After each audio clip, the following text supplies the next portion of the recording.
Congresswoman AOC raised nearly $10 million during the first quarter of this year. It comes as she and Senator Sanders continue their fighting oligarchy tour. Watch.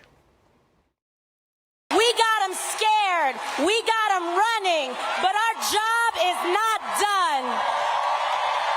And we will rally every corner of the United States of America until we save Medicaid and Medicare for every American. What Trump and his friends try to do, and that is to divide us up by the color of our skin or where we were born, whether we're born in the United States or someplace else. That is what demagogues always do.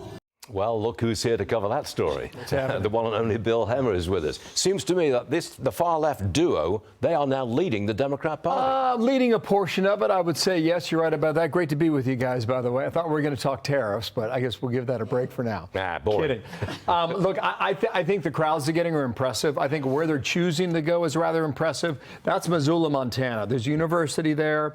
A lot of people think a lot of the newcomers in the state of Montana have been leaning more left because they come from states like California. But they had 11,000 people in Missoula. They were in Nampa, Idaho the day before, and they had about 9,000 people in a town that's just reasonable size.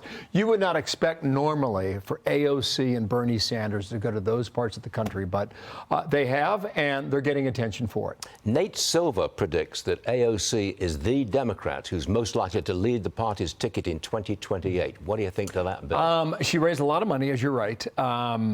I heard George Clooney say that he believes Wes Moore, the Democratic governor from Maryland, would be the pick. And I just heard what Nate Silver said as well. I think the bigger question is how many candidates will they have in a primary in 2027?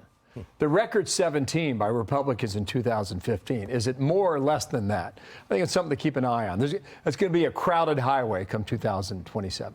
A group run by DNC Vice Chair David Hogg, you've seen this, I'm sure, is going to spend $20 million to try and replace members of their own party. Primary them. Watch. There are great older people in our party that are leading the fight against Donald Trump and have been doing so for nearly a decade at this point. But the reality is we know that only 27% of our base is approving of where we are right now as a party. And we lost voting shares with every single demographic except predominantly older voters and highly educated voters. That is a huge problem.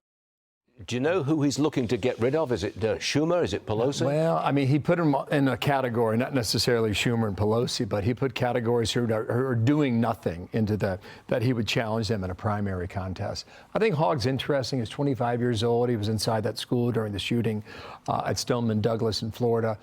He's raising a lot of money.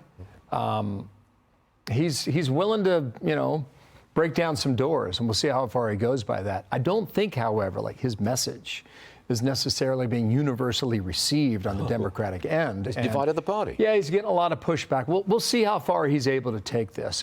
If you want, in his view, the Democrats took a step back with Trump getting 2.0 his second term, and he's here to reach out and stop that. And he's got an interesting message, and we'll see how far he goes. Okay. Last one, Bill. Yes. I believe you've agreed to stay for this. Okay. It's a new segment, isn't it? It's called Stu's Grammar Quiz. I thought this was a geography quiz.